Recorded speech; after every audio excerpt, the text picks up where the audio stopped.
You feel it before you name it. Right now, that tightness in your chest, that low hum in your stomach, that background noise in your head that never fully turns off. You call it stress. You call it overthinking. You call it just life. But your body doesn't. Your body thinks it's being hunted. And here's the uncomfortable question.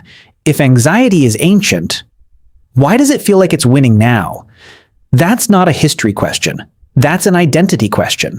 Because the real mystery isn't anxiety. It's you. Every day you do something strange. You sit still with your fear. In traffic, in meetings, in bed at 2 a.m., you don't run. You don't fight. You don't scream. You just marinate in it.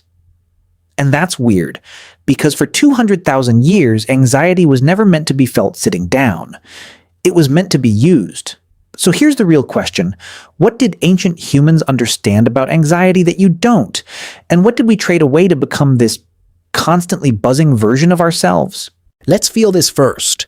Imagine you're standing in tall grass. You hear a rustle. Your heart spikes. Your breath shortens. Your muscles flood with energy. That surge you call panic? It's power. Modern neuroscience shows that anxiety activates your sympathetic nervous system in milliseconds. Adrenaline, cortisol, glucose release. Your body becomes a weapon before your mind finishes the sentence. Ancient humans didn't interpret that as dysfunction. They interpret information. Rustle equals move, run, climb, throw. Within minutes, the stress cycle completed. Heart rate dropped. Muscles shook it off. The threat either died or they did. But the feeling didn't linger.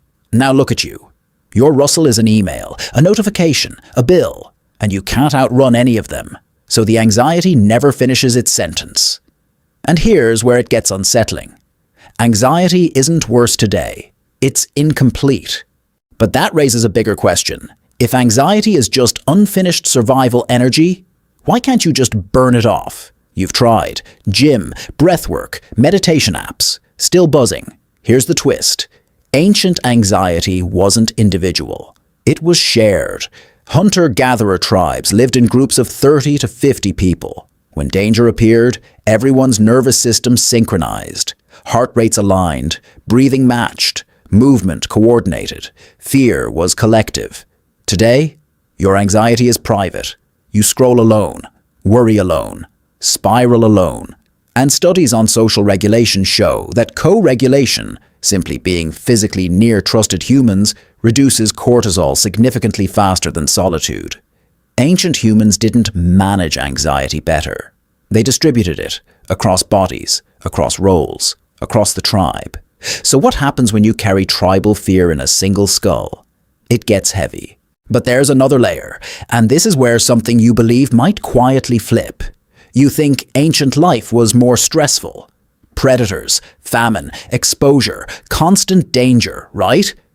Actually, no.